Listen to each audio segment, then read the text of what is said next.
서울중앙지방검찰청 특수 3부의 복도는 늦은 밤에도 여전히 차가운 형광등 불빛 아래 숨막히는 긴장감이 감돌고 있었는데, 그 중심에는 검찰청 내에서 마녀라고 불리는 서희수 검사가 자리 잡고 있었다. 그녀의 책상 위에는 미르건설의 비자금 조성 혐의를 입증할 수 있는 수천 페이지 분량의 회계장부와 참고인 진술서들이 산더미처럼 쌓여 있었지만, 이수는 필요한 기색 하나 없이 날카로운 눈빛으로 모니터를 응시하며 사건의 맹점을 파고들고 있었다. 창밖에는 굵은 빗줄기가 유리창을 세차게 때리며 도시의 소음을 삼키고 있었으나, 그녀의 집중력을 흐트러뜨리기에는 역부족이었고 오직 타닥거리는 키보드 소리만이 정적을 깨고 있었다. 이수는 이번 사건이 단순한 횡령이 아니라 정계와 재계가 깊숙이 얽혀있는 거대한 카르텔의 꼬리 자르기임을 직감하고 있었기에 상부에서 내려오는 은근한 압박과 회유에도 굴하지 않고 끈질기게 파고들며 진실을 밝혀내겠다는 집념을 불태우고 있었다. 부장검사는 퇴근 시간이 한참 지난 시각에 이수의 사무실 문을 벌컥 열고 들어와 굳은 표정으로 서류철을 책상 위에 내려놓으며 이번 수사의 속도 조절을 요구했지만, 이수는 눈 하나 깜짝하지 않고 차가운 목소리로 증거가 명백한 이상 멈출 수 없다고 맞받아쳤다. 그녀는 지난 7년 동안 감정 따위는 사치라고 여기며 오로지 성공과 정의 구현이라는 목표만을 향해 달려왔고, 그 결과 피도 눈물도 없는 냉혈한이라는 별명을 얻었지만 개의치 않았다. 부장검사는 그녀의 완고한 태도에 혀를 차며 돌아나갔고, 이수는 다시금 혼자 남겨진 사무실에서 씁쓸한 미소를 지으며 식어버린 커피를 한 모금 들이켰는데, 그 쓴맛이 마치 자신의 인생과 닮아있다고 생각했다. 그녀가 이렇게까지 일에 매달리는 이유는 어쩌면 과거의 아픈 기억을 잊기 위한 처절한 몸부림일지도 모른다는 사실을 스스로도 부정할 수 없었기에 더욱더 일에 몰두했다. 새벽 2시가 넘어서야 이수는 무거운 몸을 이끌고 지하 주차장으로 내려가 자신의 검은색 세단에 올랐고, 빗길을 뚫고 집으로 향하는 도로는 한산했지만 그녀의 마음은 여전히 복잡한 생각들로 가득 차 있었다. 그녀가 사는 곳은 대한민국 최고의 보안과 프라이버시를 자랑하는 최고급 주거, 단지 더 하이니스 힐이었는데, 이곳은 외부인의 출입이 철저히 통제되어 그녀처럼 세상의 이목을 피하고 싶은 사람들에게는 완벽한 안식처였다. 이수는 핸들을 잡은 손에 힘을 주며 차창 밖으로 스쳐 지나가는 서울의 야경을 바라보았고, 화려한 불빛 뒤에 숨겨진 추악한 욕망들을 누구보다 잘 알고 있는 그녀로서는 이 도시가 아름답기보다는 거대한 정글처럼 느껴졌다. 라디오에서 흘러나오는 잔잔한 클래식 음악조차 그녀의 긴장된 신경을 이완시키지 못했고, 오직 집에 도착해서 뜨거운 물에 몸을 담그고 와인 한 잔을 마시는 순간만이 그녀에게 허락된 유일한 휴식이었다. 더 하이니스 힐의 지하 주차장에 도착한 이수는 익숙한 자리에 주차를 하고 전용 엘리베이터로 향했는데, 펜트하우스 층에는 오직 2세대만이 거주할 수 있었고 그녀의 옆집인 2002호는 지난 몇 년간 비어있는 상태였다. 엘리베이터가 고속으로 상승하는 동안 그녀는 거울에 비친 자신의 모습을 바라보며 흐트러진 머리카락을 정리했고, 피곤에 찌든 얼굴이지만 눈빛만은 여전히 살아있음을 확인하며 스스로를 다독였다. 띵하는 경쾌한 소리와 함께 엘리베이터 문이 열리자 고급스러운 대리석 바닥이 깔린 복도가 나타났는데, 평소와 달리 낯선 기운이 감지되어 이수의 미간이 찌푸려졌다. 복도 끝 2002호 앞에는 이사짐 센터에서 막 옮겨온 듯한 고급 가구 박스들이 몇 개 놓여 있었고, 굳게 닫혀 있던 현관문이 미세하게 열려 있어 누군가가 입주했음을 짐작게 했다. 이수는 옆집에 누군가 이사를 왔다는 사실에 불쾌감을 느꼈는데, 그녀가 이 비싼 펜트하우스를 선택한 가장 큰 이유 중 하나가 바로 철저한 고립과 정적이었기 때문이었다. 도록 비밀번호를 누르려던 그녀의 손이 멈칫했고, 등 뒤에서 느껴지는 강렬한 시선에 본능적으로 몸을 돌리자 2002호의 문이 완전히 열리며 큰 키의 남자가 모습을 드러냈다. 복도에 은은한 조명을 등지고 선 남자의 실루엣은 압도적인 위압감을 풍기고 있었고, 그가 천천히 걸어나와 빛 속으로 얼굴을 드러내는 순간 이수의 심장은 쿵하고 내려앉는 듯한 충격에 휩싸였다. 날카로운 턱선과 깊이를 알 수 없는 칠흑 같은 눈동자, 그리고 입가에 걸린 오만한 미소는 그녀가 지난 7년 동안 단 한 번도 잊은 적 없는, 아니 잊으려고 발버둥 쳤던 바로 그 남자 강태준이었다. 화인그룹의 후계자이자 7년 전 갑작스럽게 미국으로 떠났던 그가 예고도 없이 그녀의 눈앞에, 그것도 바로 옆집 문 앞에 서 있다는 사실은 이수의 이성적인 사고를 마비시키기에 충분했다. 태준은 과거에 풋풋했던 소년의 모습을 완전히 벗어던지고 이제는 거친 야수와 같은 남성미와 위험한 매력을 동시에 발산하는 완벽한 남자가 되어 있었다. 그는 최고급 맞춤 슈트를 흐트러짐 없이 입고 있었고 손에는 크리스털 위스키 잔을 들고 있었는데, 그 모습이 마치 이 상황을 미리 예견하고 기다리고 있었던 사냥꾼처럼 여유로워 보였다. 이수는 떨리는 손을 애써 감추며 차가운 표정을 유지하려 노력했지만 흔들리는 동공까지 숨길 수는 없었고, 태준은 그런 그녀의 동요를 즐기는 듯 한 걸음 더 다가왔다. 오랜만이네. 서희수 검사님. 7년 만인가 여전히 차갑고 도도한 모습은 그대로라서 다행이야. 태준의 목소리는 낮고 굵게 울려 퍼지며 복도의 공기마저 무겁게 짓눌렀는데, 그 목소리에는 반가움보다는 비릿한 조소가 섞여 있었다. 이수는 숨을 깊게 들이마시며 평정을 되찾으려 애썼고, 그를 똑바로 노려보며 도대체 여기가 어디라고 나타난 거냐고 쏘아붙였다. 그녀의 날 선 반응에도 태준은 전혀 타격을 받지 않은 듯 어깨를 으쓱하며 위스키를 한 모금 마셨고, 그 여유로운 태도가 이수의 신경을 더욱 곤두서게 만들었다.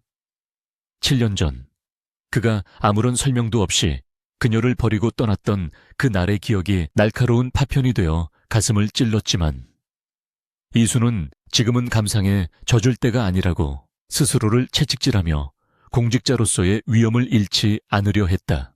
강태준, 네가 왜 여기 있는 거지? 화인그룹의 본사는 여기가 아닐 텐데. 그리고 내 집 옆에 얼쩡거리는 이유가 뭐야? 이수의 질문은 단호했고, 그녀는 당장이라도 보안 요원을 호출할 기세였지만 태준은 그런 그녀의 행동을 예상했다는 듯 피식 웃으며 주머니에서 카드키를 꺼내 보였다. 그는 천천히, 그리고 또박또박한 말투로 자신이 이 2002호의 새로운 주인이며 오늘부로 정식으로 입주했음을 알렸는데, 그 사실은 이수에게 있어 청천벽력과도 같은 소식이었다.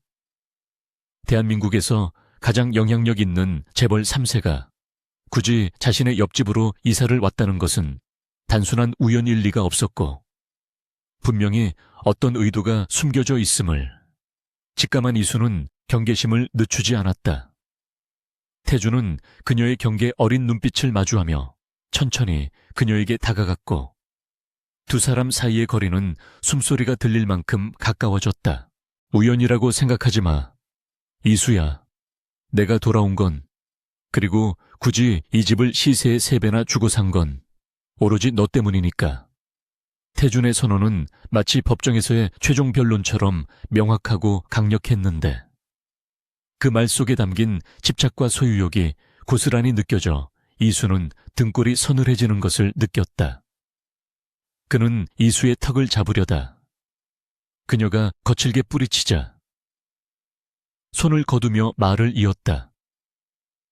7년 전에는 내가 힘이 없어서 널 놓쳤지만 이번엔 달라. 내가 널 다시 잡겠다고 마음먹었거든. 도망칠 생각은 하지 않는 게 좋을 거야. 네가 어디에 있든 누구와 있든 난 항상 네 옆에 있을 테니까. 그의 눈빛은 광기에 가까운 열망으로 번들거렸고 그것은 단순한 사랑 고백이 아니라 선전포고와도 같았다. 이수는 기가 막히다는 듯 헛웃음을 터뜨리며 그를 밀쳐내려 했지만 태주는 꼼짝도 하지 않고 바위처럼 버티고 서서 그녀를 내려다보았다. 미쳤구나. 강태준, 우린 이미 끝난 사이야. 7년 전에 네가 제멋대로 끝냈잖아. 이제 와서 무슨 권리로 이래. 그녀의 목소리는 분노로 떨리고 있었지만 그 이면에는 억눌러왔던 그리움과 원망이 뒤섞여 복잡한 감정을 만들어내고 있었다.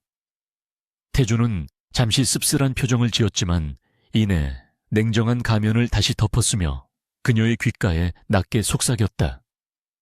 끝난 건 너 혼자만의 생각이지. 난 단 한 번도 널 놓아준 적 없어. 잠시 기다려준 것뿐이야. 내가 널 지킬 힘을 가질 때까지. 그의 숨결이 닿은 곳마다 불이 붙은 듯 뜨거웠고 이수는 혼란스러운 감정에 휩싸여 아무 말도 할 수 없었다.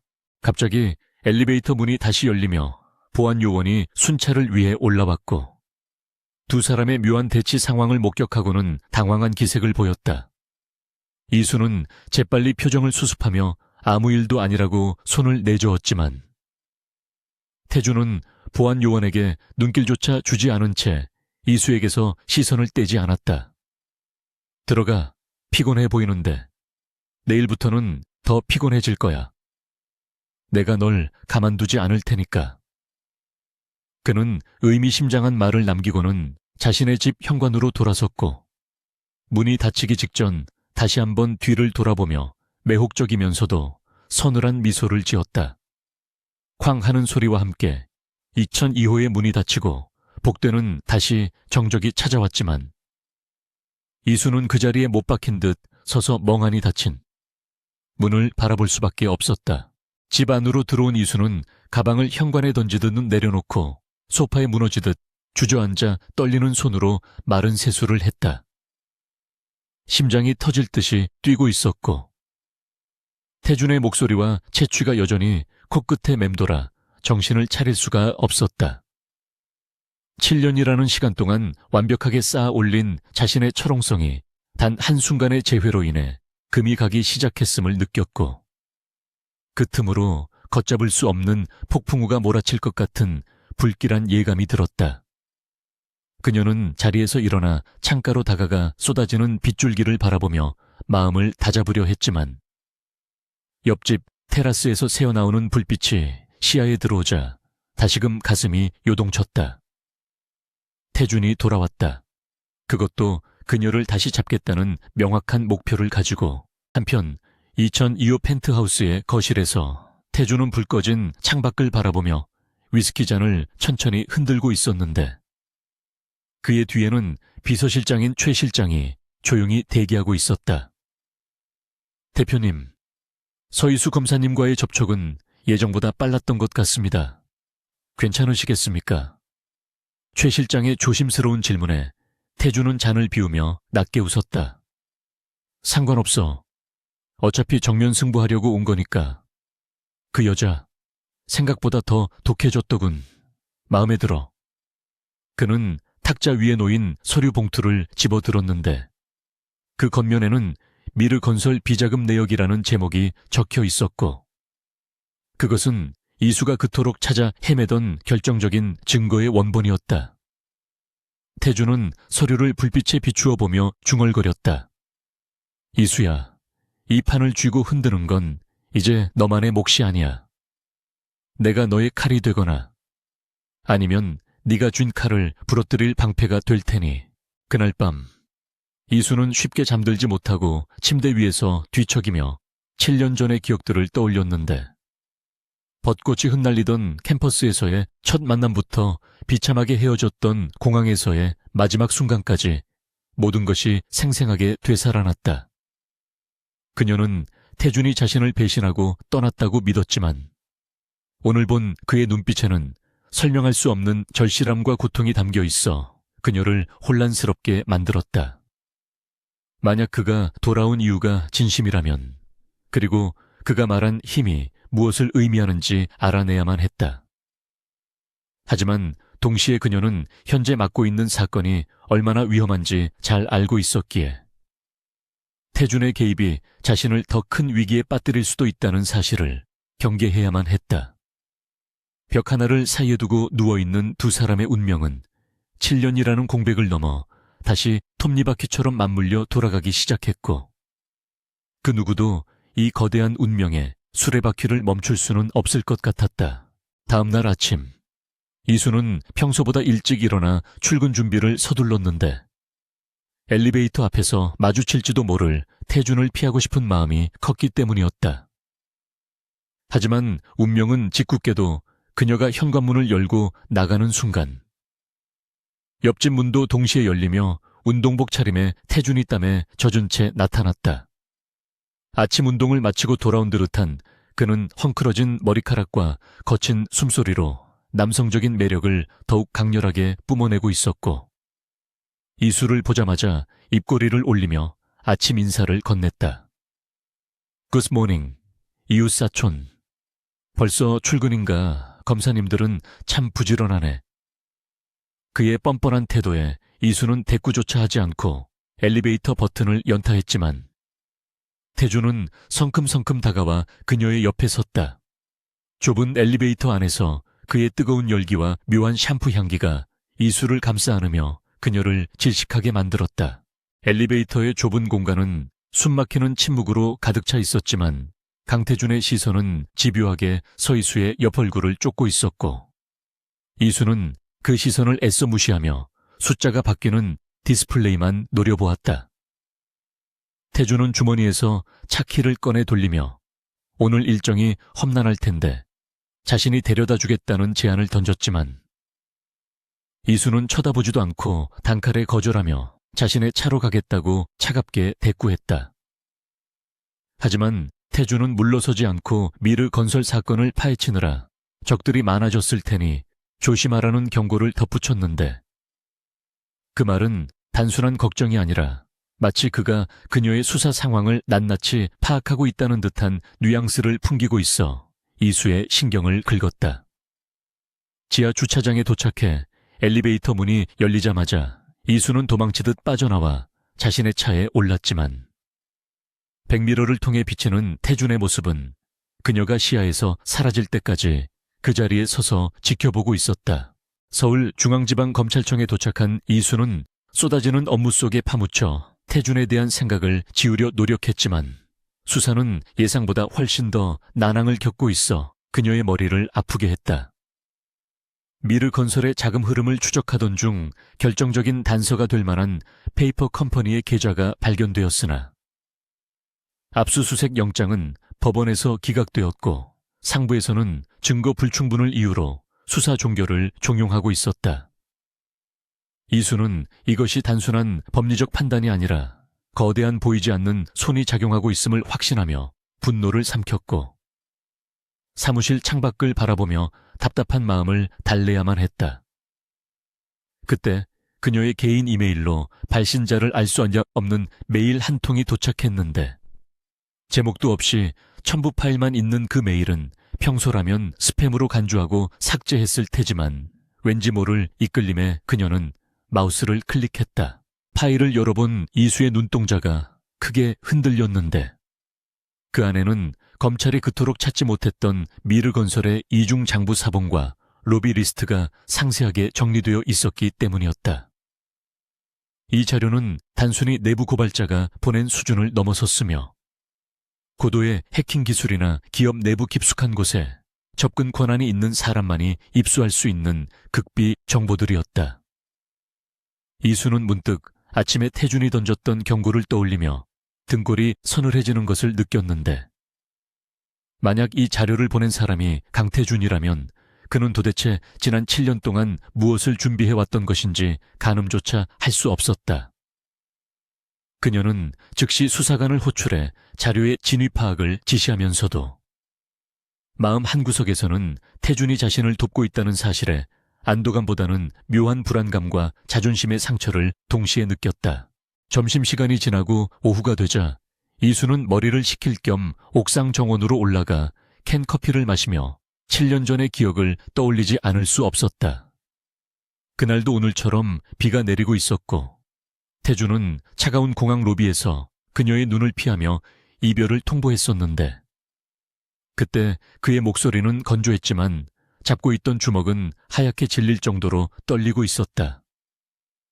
당시 이수는 태준이 재벌가의 후계자라는 자신의 지위를 선택하고 가난한 고시생인 자신을 버렸다고 생각하며 그를 원망하고 증오했었다. 하지만 어젯밤 엘리베이터에서 그가 했던 말, 즉 힘이 없어서 널 놓쳤다는 고백이 자꾸만 귓가에 맴돌며 과거의 기억을 새로운 관점에서 바라보게 만들었다. 만약 그때 태준이 떠난 것이 배신이 아니라 자신을 지키기 위한 선택이었다면 그녀가 겪었던 7년의 고통과 분노는 도대체 무엇을 위한 것이었는지 혼란스러웠다. 그날 저녁 이수는 제보받은 자료에 언급된 핵심 증인인 전직 미르건설 회계팀장을 만나기 위해 비밀리에 외곽의 한 폐공장으로 향했다.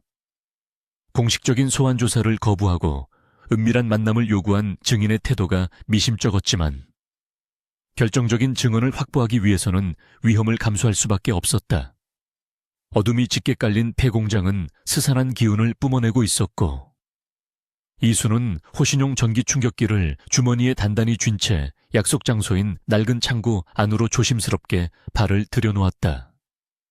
그러나 창고 안에는 기다리던 증인은 보이지 않았고 대신 쇠파이프와 강목을 든 건장한 사내 5명이 어둠 속에서 걸어 나오며 그녀를 포위했다. 이것이 함정임을 깨달은 이수는 뒷걸음질 쳤지만 이미 퇴로는 차단된 상태였고 사내들의 입가에는 비열한 미소가 번지고 있었다. 세의수 검사님, 너무 깊이 파고드시면 곤란합니다. 윗분들이 아주 불편해 하시거든요. 여기서 조용히 마무리하시죠. 우두머리로 보이는 남자가 빈정거리는 말투로 협박하며 다가왔고 이수는 공포심을 억누르며 당당한 목소리로 그들의 행위가 얼마나 중한 범죄인지 경고했다. 하지만 그들은 이수의 경고를 비웃으며 무력을 행사하려 했다. 이수는 절체절명의 위기 속에서 마지막 저항을 준비하며 눈을 질끈 감았다. 바로 그 순간 창고의 녹슨 철문이 굉음과 함께 박살나며 검은 그림자가 안으로 튀어들어왔는데 그 속도는 눈으로 쫓기 힘들 만큼 빨랐다. 그림자의 주인은 망설임 없이 가장 가까이 있던 사내의 명치를 가격해 쓰러뜨리고는 놀란 눈으로 쳐다보는 이수의 앞을 가로막고 섰다. 강태준이었다. 그는 평소의 말끔한 슈트 차림이 아닌 활동하기 편한 가죽 재킷과 검은 바지를 입고 있었고 그의 눈빛은 이수를 볼 때의 장난기 어린 모습은 온데간데 없이 살기를 띤 야수의 눈빛으로 변해 있었다. 내 여자한테 손끝 하나라도 대면 이 건물을 너희들의 무덤으로 만들어주지. 태준의 목소리는 지옥에서 들려오는 듯 낮고 섬뜩했고 깡패들은 잠시 주춤했지만 곧 수적 우위를 믿고 일제히 태준에게 달려들었다. 이수는 비명을 지르며 그를 말리려 했지만 태준은 마치 춤을 추듯 유연하고도 파괴적인 몸놀림으로 상대방의 공격을 피하고 급소를 타격했다. 그가 7년 전 유학을 떠났던 것이 단순히 경영 수업을 받기 위함이 아니었음을, 그가 생존을 위해 처절한 훈련을 견뎌냈음을 증명하는 순간이었다. 싸움은 일방적이었다. 태준은 깡패들의 관절을 꺾고 뼈를 부러뜨리는 잔혹한 방식으로 그들을 무력화시켰고 창고 안은 순식간에 고통에 찬 신음소리와 타격음으로 가득 찼다. 마지막 남은 우두머리가 칼을 꺼내들고 발악하며 덤벼들었지만 태준은 눈 하나 깜짝하지 않고 그의 손목을 비틀어 칼을 떨어뜨린 뒤 바닥에 내동댕이 쳤다. 쓰러진 우두머리의 멱살을 잡고 들어올린 태준은 차가운 목소리로 경고했다. 주인한테 가서 전해. 서이수를 건드리는 순간 화인그룹의 모든 자본과 힘을 동원해서 너희 조직은 물론 그 뒤에 비해 배후까지 지구상에서 지워버리겠다고. 태준은 겁에 질려 떨고 있는 남자를 쓰레기처럼 던져버리고 거친 숨을 몰아쉬며 뒤를 돌아보았다. 그의 손등에는 찢어진 상처에서 피가 흐르고 있었지만 그는 자신의 상처보다 이수의 상태를 살피는 것이 먼저였다. 이수는 눈앞에서 벌어진 잔혹한 광경과 태준의 낯선 모습에 충격을 받아 말을 잇지 못하고 있었는데 태준이 피 묻은 손을 닦아내고 조심스럽게 다가오자 본능적으로 뒷걸음질 쳤다. 오지마. 당신 도대체 정체가 뭐야? 사람을 저렇게 만들고도 아무렇지도 않은 거야. 그녀의 목소리는 떨리고 있었고 태준은 그녀의 거부 반응에 멈칫하며 씁쓸한 표정을 지었다. 그는 7년 동안 이수를 지키기 위해 그리고 다시는 무력하게 당하지 않기 위해 어둠의 세계와도 손을 잡고 힘을 키워왔지만 정작 그 힘이 이수에게는 공포로 다가온다는 사실에 가슴이 아팠다. 태준은 한숨을 내쉬며 주머니에서 손수건을 꺼내 자신의 손을 감쌌다. 놀라게 해서 미안해. 하지만 방법이 없었어. 늦었으면 네가 다쳤을 테니까. 태준은 이수를 억지로 자신의 차에 태우고 그녀의 집으로 향했는데 차 안에는 무거운 정적만이 감돌았고 이수는 창밖만 바라보며 복잡한 심경을 정리하려 애썼다.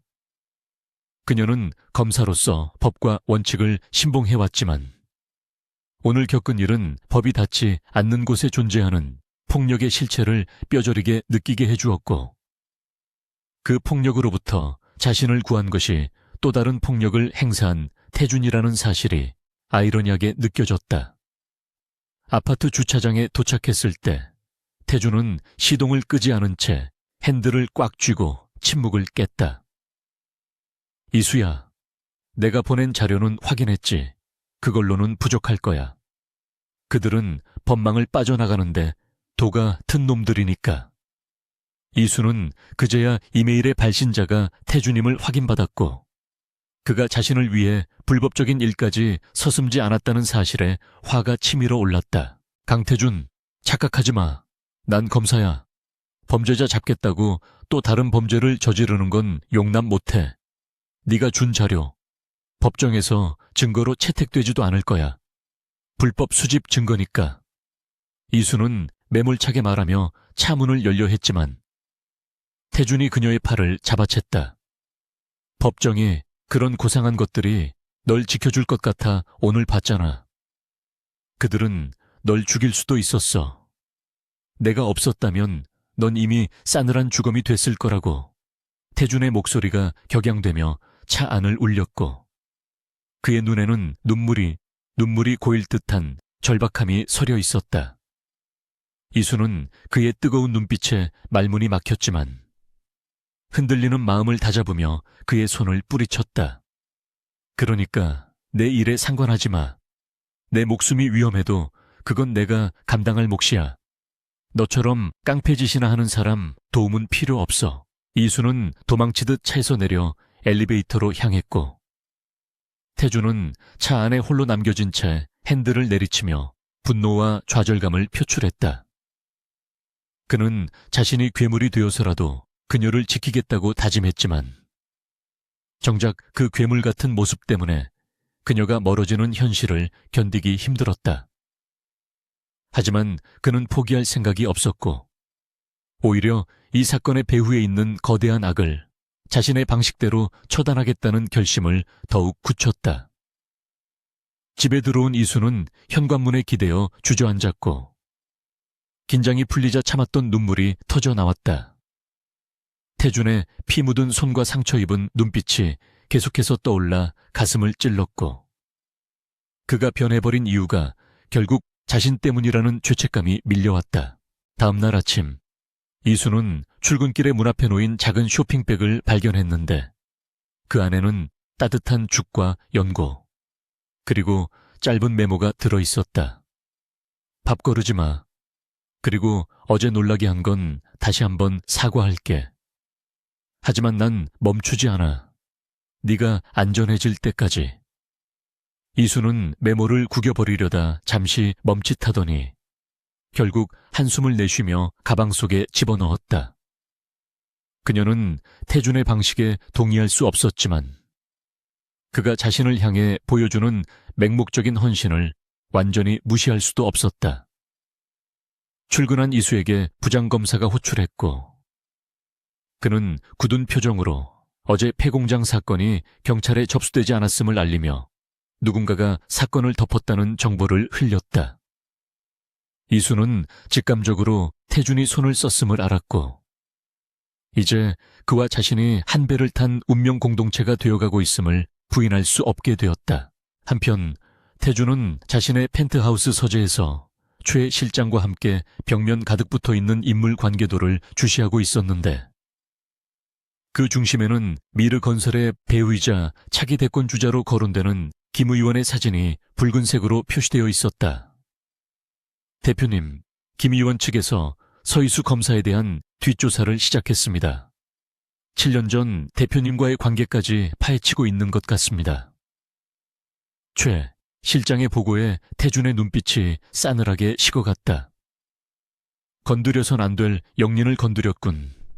김 의원에게 초대장을 보내 화인그룹이 주최하는 자선가면 무도회의 그를 VIP로 초대한다고. 태준은 위스키 잔을 들어 올리며 입가에 잔인한 미소를 지었다. 이제 숨바꼭질은 끝났고 화려한 조명 아래서 적들의 목을 조여갈 시간이 다가오고 있었다. 서울의 밤하늘을 화려하게 수놓는 최고급 호텔 화인팰리스의 그랜드 볼룸에서는 자선이라는 미명 아래 대한민국 상위 1%가 모이는 가장 은밀하고 사치스러운 가면 무도회가 열리고 있었다. 서희수는 평소에 무채색 정장을 벗어던지고 붉은색 벨벳 드레스를 입은 채 얼굴의 절반을 가리는 검은 레이스 가면 뒤에 숨어 행사장 구석에서 날카로운 시선으로 홀 내부를 탐색하고 있었다. 그녀가 이곳에 온 이유는 단 하나.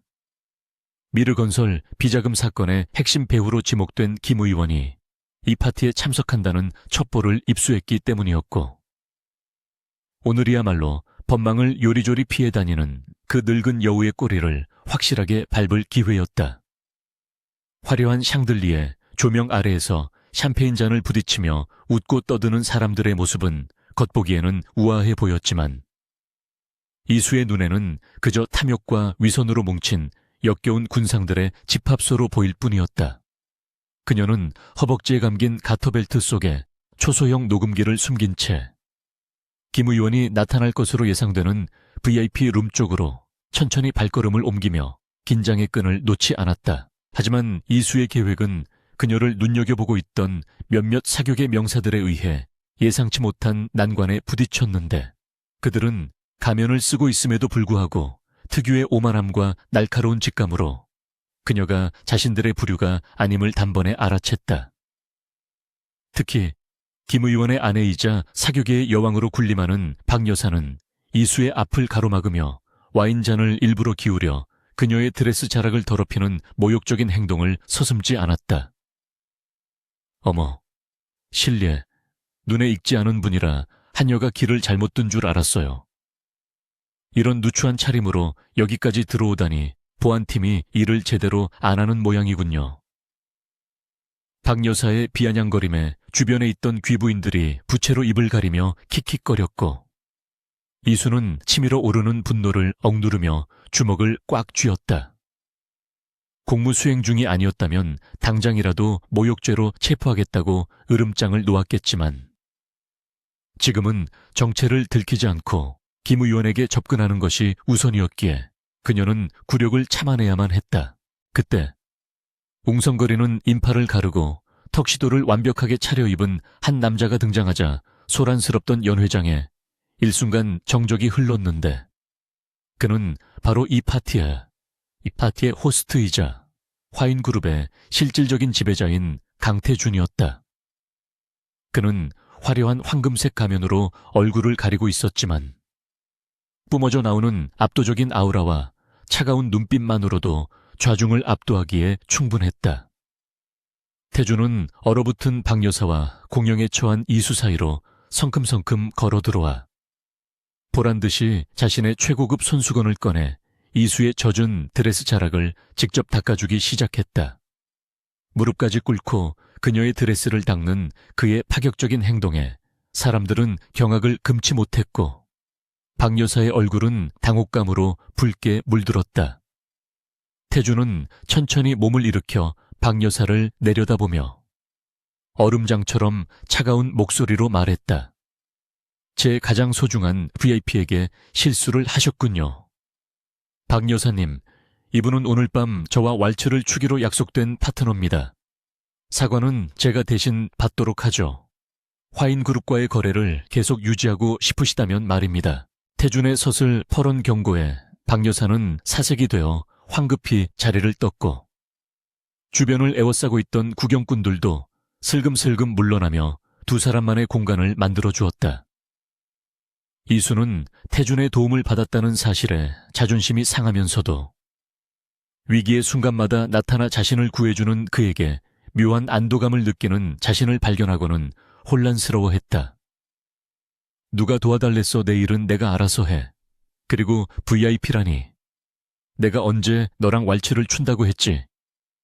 이수가 낮은 목소리로 쏘아붙였지만 태주는 가면 너머로 장난기 어린 눈웃음을 지으며 그녀의 허리에 손을 감았다. 감사는 나중에 해. 지금은 춤을 출 시간이야. 김 의원이 저기 2층 테라스에서 우릴 지켜보고 있거든. 네가 그에게 접근하려면 내 파트너라는 신분이 필요할 거야. 태준의 말에 이수가 시선을 돌리자 과연 2층 난간에서 김 의원이 탐욕스러운 눈빛으로 연 회장을 내려다보고 있는 것이 보였다. 오케스트라의 연주가 웅장한 왈츠곡으로 바뀌자 태준은 이수의 손을 잡고 댄스 플로어 중앙으로 이끌었고 두 사람은 수많은 사람들의 시선을 받으며 우아하게 춤을 추기 시작했다.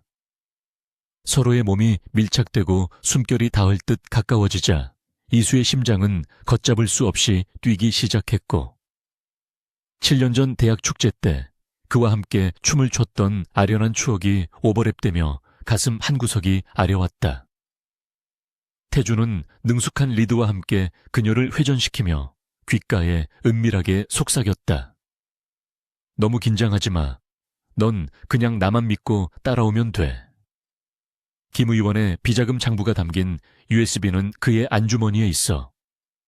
내가 시선을 끄는 동안 네가 확보할 수 있겠어. 이수는 그의 제안에 놀라 눈을 크게 떴다. 태주는 이미 그녀의 계획을 간파하고 있었을 뿐만 아니라 그녀가 미처 파악하지 못한 세부 정보까지 알고 있었던 것이다. 이수는 그의 어깨에 손을 올리며 결의에 찬 눈빛으로 고개를 끄덕였고 두 사람 사이에는 말하지 않아도 통하는 완벽한 파트너십이 형성되었다.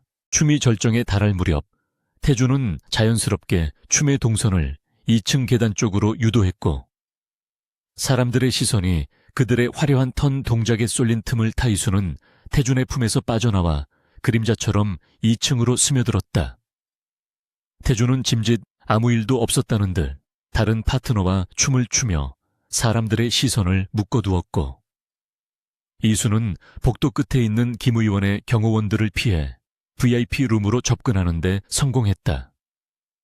하지만 VIP 룸 문을 열려는 순간 그녀의 등 뒤에서 서늘한 금속성의 소음이 들려왔고 본능적으로 몸을 숙이자마자 소음기 장착 권총에서 발사된 총알이 그녀의 머리 위를 스치며 문틀에 박혔다. 쥐새끼가 한 마리 들어왔군. 냄새를 맡고 올 줄 알았지. 어둠 속에서 나타난 킬러는 프로다운 몸놀림으로 이수의 퇴로를 차단하며 다가왔고 이수는 비명조차 지르지 못한 채 얼어붙었다. 그녀는 검사로서 범죄자들을 상대해왔지만 진짜 살인 청부업자와 마주하는 것은 차원이 다른 공포였다. 킬러가 두 번째 방아쇠를 당기려는 찰나 아래층 난간을 뛰어넘어 날아온 그림자가 킬러를 덮치며 총구를 천장으로 돌려놓았는데 그것은 다름 아닌 강태준이었다. 태준은 격렬한 몸싸움 끝에 킬러의 총을 떨어뜨리게 했지만 킬러는 품에서 날카로운 단검을 꺼내 태준의 옆구리를 향해 맹렬하게 휘둘렀다. 태준은 아슬아슬하게 칼날을 피하며 킬러의 손목을 꺾고 팔꿈치로 명치를 가격하는 등 고도로 훈련된 살상무술을 선보였는데 그 모습은 이수가 알던 재벌 3세의 모습과는 거리가 멀어도 한참 멀었다. 그의 동작 하나하나에는 망설임이 없었고 상대를 제압하는 수준을 넘어 완전히 파괴하려는 듯한 잔혹함마저 엿보였다. 이수는 눈앞에서 벌어지는 살벌한 격투를 지켜보며 태준이 지난 7년 동안 미국에서 경영 수업이 아닌 생존을 위한 지옥 훈련을 견뎌왔음을 뼈저리게 느꼈다. 마침내 태준이 킬러의 목을 조르며 바닥에 제압하자 킬러는 의식을 잃고 축 늘어졌고 태준은 거칠게 숨을 몰아쉬며 헝클어진 옷매무새를 정리했다. 그의 뺨에는 칼날에 스친 얇은 상처에서 피가 배어 나오고 있었지만 그는 고통을 느끼지 못하는 사람처럼 무표정한 얼굴로 이수에게 다가왔다. 다친 데는 없어. 늦어서 미안해. 놈들이 이렇게 빨리 움직일 줄은 몰랐어. 태준이 걱정스러운 눈빛으로 그녀의 어깨를 잡자 이수는 두려움과 경이로움이 뒤섞인 눈으로 그를 올려다보며 떨리는 목소리로 물었다. 강태준, 너 도대체 누구야? 7년 동안 무슨 일이 있었던 거야? 이건 평범한 사람이 할 수 있는 싸움이 아니잖아. 그녀의 질문에 태준은 잠시 멈칫하더니 이내 씁쓸한 미소를 지으며 그녀의 머리카락을 쓸어 넘겼다. 말했잖아. 널 지킬 힘을 기르러 갔었다고. 그게 비록 악마의 힘을 빌리는 일이라 해도 난 상관없었어. 그때 아래층에서 보안 요원들의 무전소리와 다급한 발소리가 들려오기 시작했고 태준은 이수의 손을 낚아채며 긴박하게 외쳤다. 설명은 나중에 해. 지금은 여기서 빠져나가는 게 우선이야. 김 의원 지시야. 경찰도 이미 매수됐을 테니 정문으로 나가는 건 위험해. 태준은 이수를 이끌고 직원용 통로를 통해 건물 옥상으로 향하는 비상 엘리베이터 쪽으로 달렸다. 이수는 하이힐을 벗어던지고 맨발로 차가운 복도를 달리며 자신의 손을 꽉 잡고 앞서 달리는 태준의 넓은 등에서 시선을 뗄 수 없었다. 7년 전에는 자신이 지켜줘야 할 것만 같았던 유약한 소년이 이제는 자신을 생명의 위협으로부터 구해주는 강인한 남자가 되어 돌아왔다는 사실이 가슴을 벅차게 만들었다. 하지만 동시에 그가 짊어지고 있는 어둠의 무게가 얼마나 무거운 것인지 짐작조차 할 수 없어 가슴이 아려왔다. 두 사람이 비상 엘리베이터 앞에 도착해 버튼을 누르는 순간 복도 반대편에서 또 다른 추격자들이 나타나 그들을 향해 고함을 질렀다. 저기 있다 잡아 절대 살려 보내지 마. 태준은 이를 악물고 이수를 자신의 등 뒤로 숨기며 주변에 있는 소화기를 집어들고 전투태세를 갖췄다. 이수야, 엘리베이터 문이 열리면 무조건 타. 그리고 닫힌 버튼을 눌러. 나 신경 쓰지 말고. 태준의 비장한 말에 이수는 고개를 세차게 저으며 그의 옷자락을 붙잡았다. 안 돼. 같이 가. 너 혼자 두고는 절대 안 가. 죽어도 같이 죽고 살아도 같이 살 거야.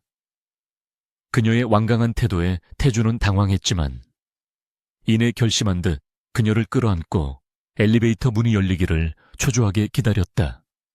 마침내 띵하는 소리와 함께 문이 열리자 태준은 소화기를 추격자들에게 집어던져 시야를 차단한 뒤 이수와 함께 엘리베이터 안으로 몸을 날렸다. 엘리베이터 문이 닫히는 찰나의 순간 추격자들이 쏜 총알이 문틈 사이로 날아와 엘리베이터 내부의 거울을 산산조각 냈고 유리 파편이 튀며 좁은 공간은 아수라장이 되었다. 태준은 온몸으로 이수를 감싸 안아 파편을 막아냈고 문이 완전히 닫히고 엘리베이터가 상승하기 시작하자 그제야 안도의 한숨을 내쉬며 바닥에 주저앉았다. 이수는 태준의 등과 팔에 박힌 유리 파편들을 보고 비명을 지르며 눈물을 쏟아냈다. 태준아, 정신 차려. 피가 너무 많이 나잖아. 그녀는 떨리는 손으로 자신의 드레스 자락을 찢어 그의 상처를 지혈하려 했지만 붉은 피는 멈추지 않고 계속 흘러나와 그녀의 손을 적셨다.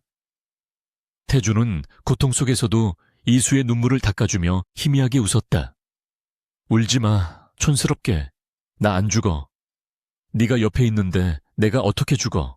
엘리베이터는 기계적인 소음을 내며 최상층을 향해 올라가고 있었지만 갑자기 쿵 하는 소리와 함께 심한 진동이 발생하더니 층과 층 사이에서 멈춰버리고 말았다.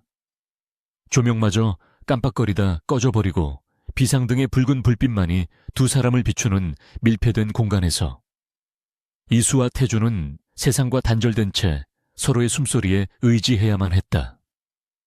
공포와 긴장감이 극에 달한 상황이었지만 아이러니하게도 이수는 지금 이 순간이 7년 만에 처음으로 태준과 온전히 단둘이 마주하는 시간임을 깨달았다.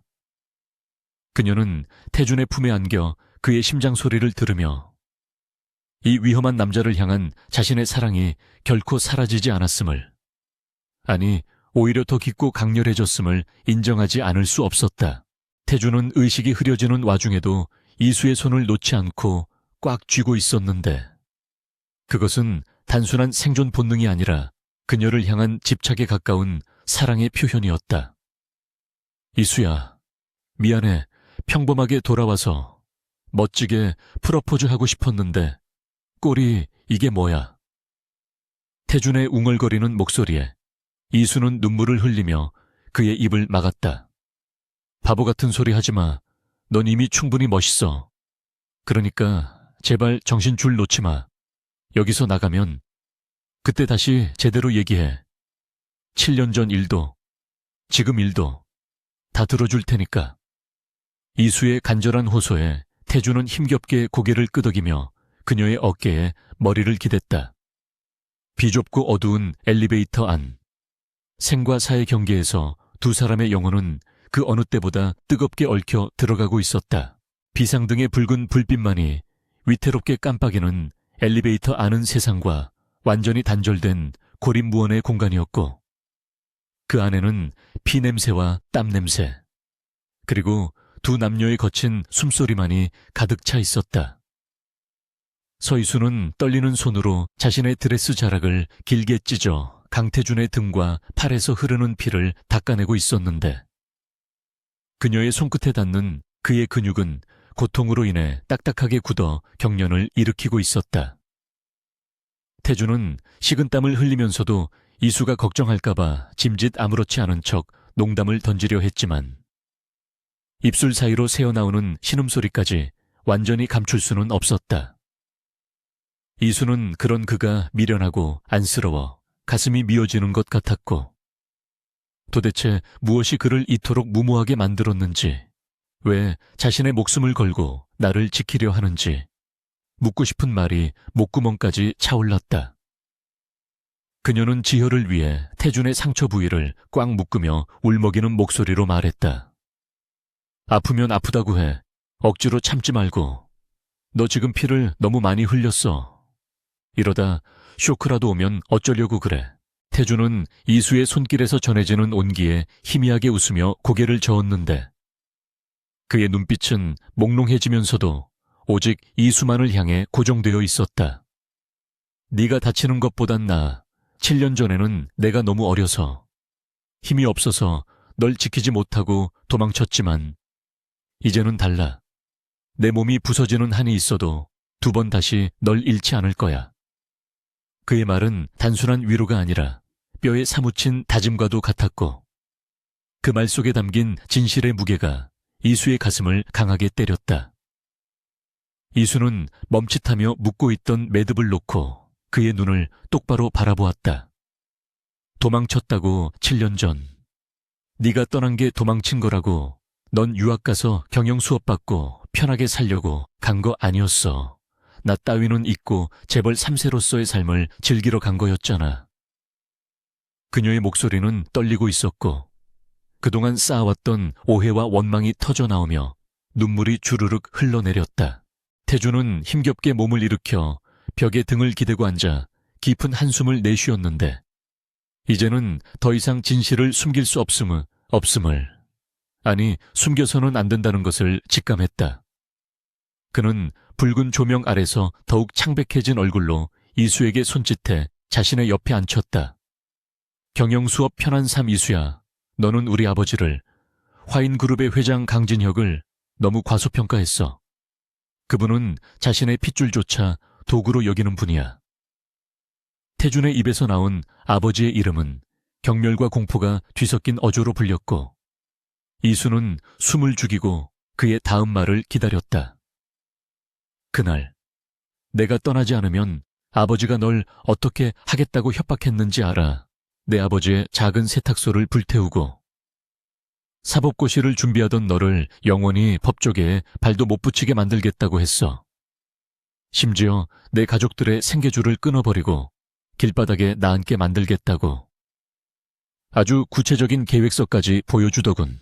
이수는 태준의 고백에 망치로 머리를 얻어맞은 듯한 충격을 받았는데, 그녀는 지난 7년 동안 단 한 번도 태준이 타이에 의해 떠났을 것이라고는 상상조차 하지 못했었다.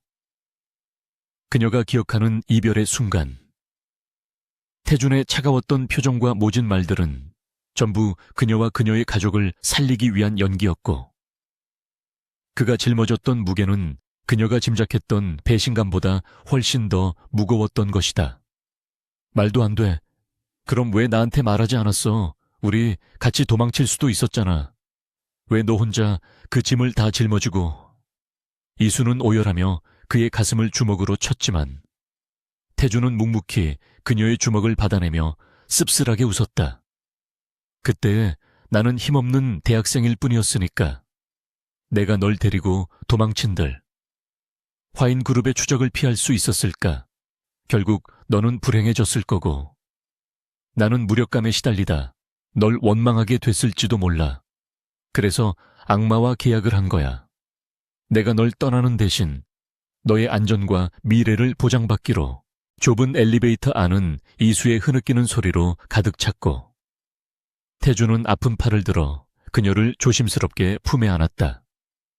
미국에서의 7년은 지옥이었어.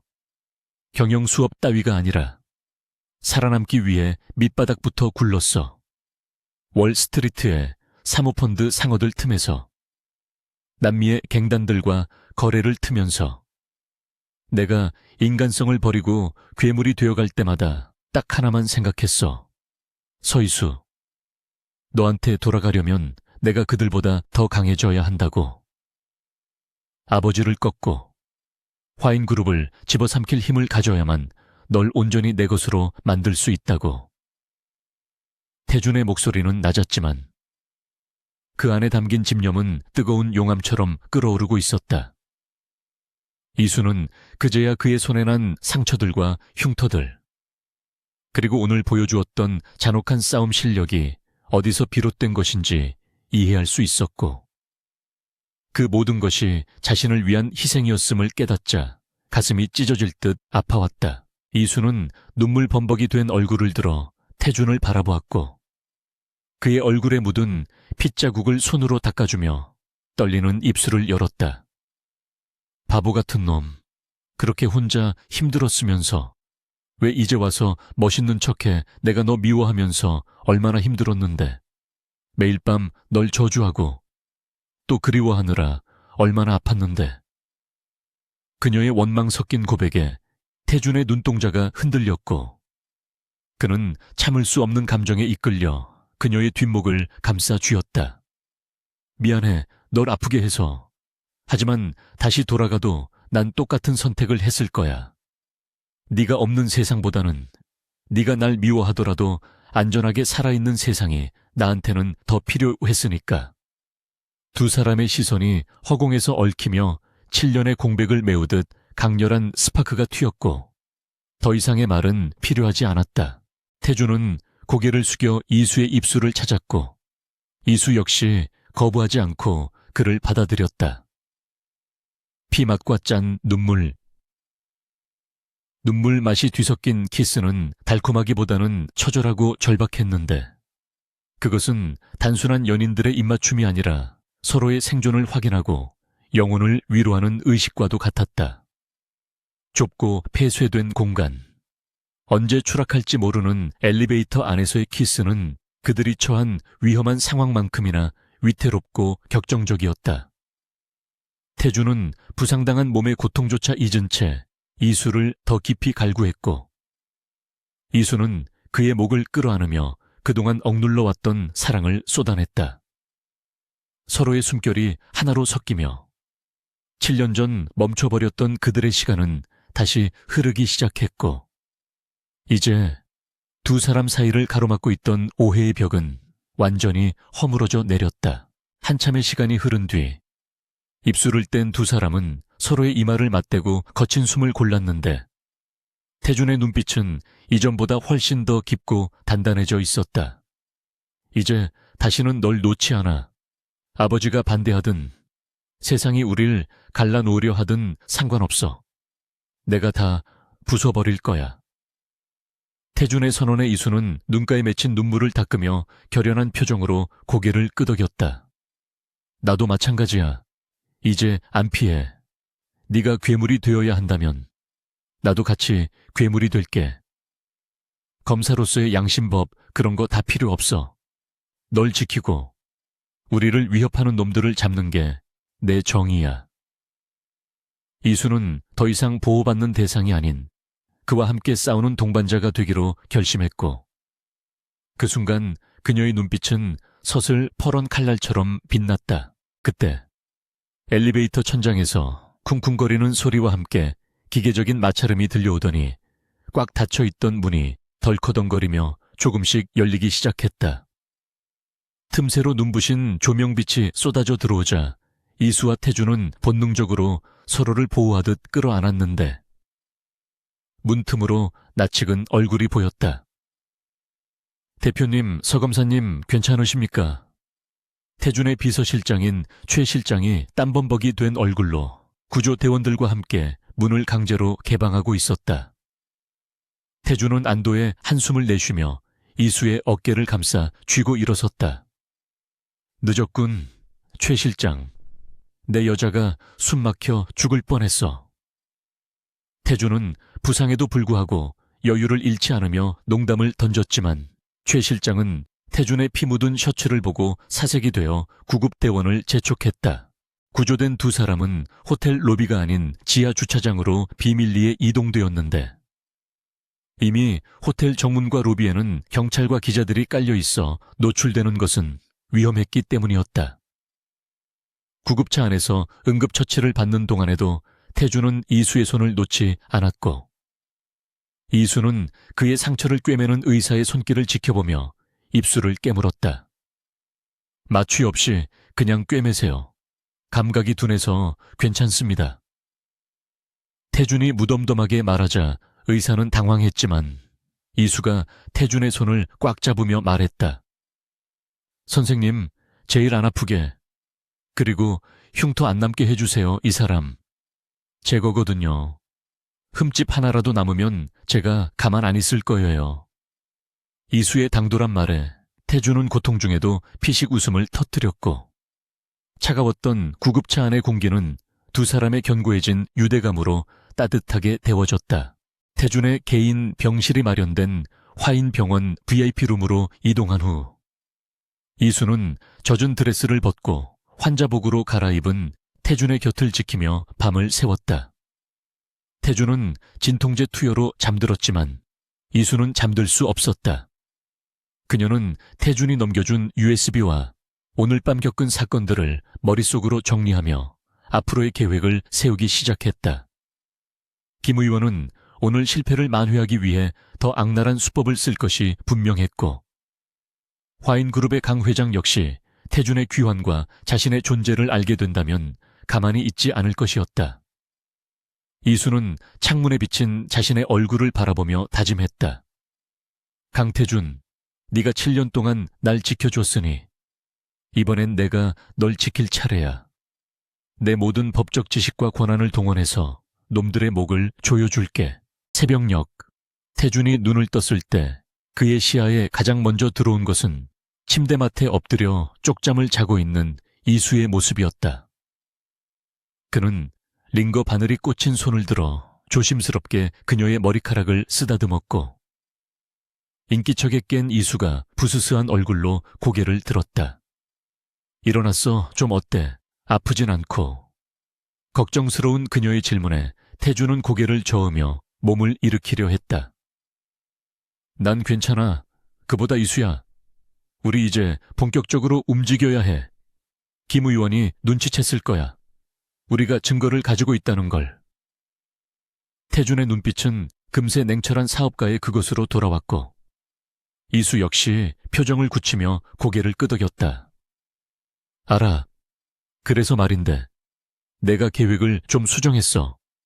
네가 가진 자금력과 내 수사권을 합치면 놈들을 덫에 걸리게 할 수 있어.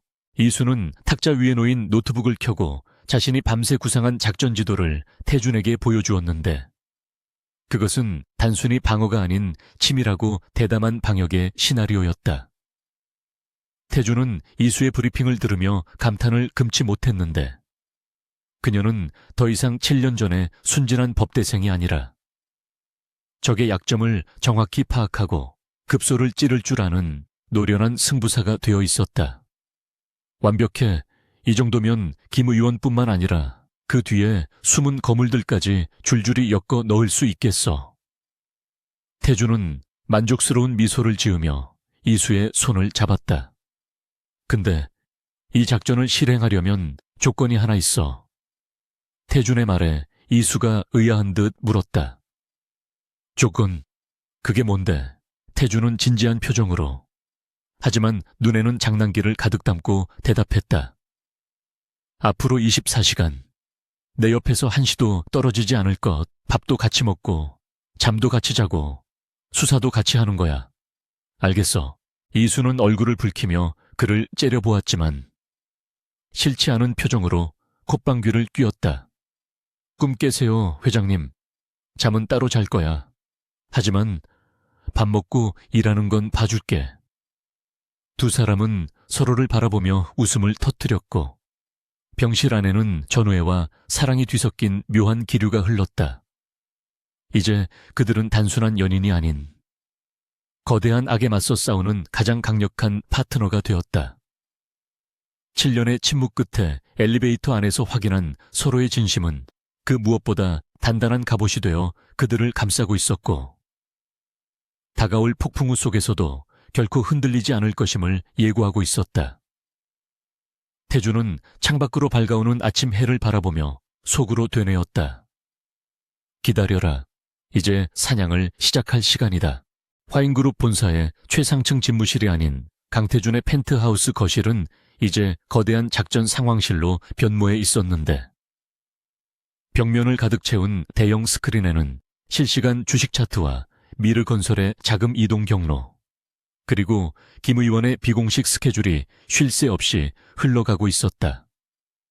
서이수는 편안한 홈웨어 차림이었지만 눈빛만은 법정에 선 검사처럼 날카로웠고 태준이 제공한 방대한 양의 데이터 속에서 법적 효력을 가질 수 있는 결정적인 증거들을 족집게처럼 찾아내어 분류하고 있었다. 태준은 그런 이수에게 갓 내린 커피를 건네며 그녀의 맞은편에 앉아 노트북을 두들겼는데 그는 이수가 찾아낸 허점들을 이용해 김 의원의 숨통을 조일 재정적 압박 작전을 설계하고 있었다.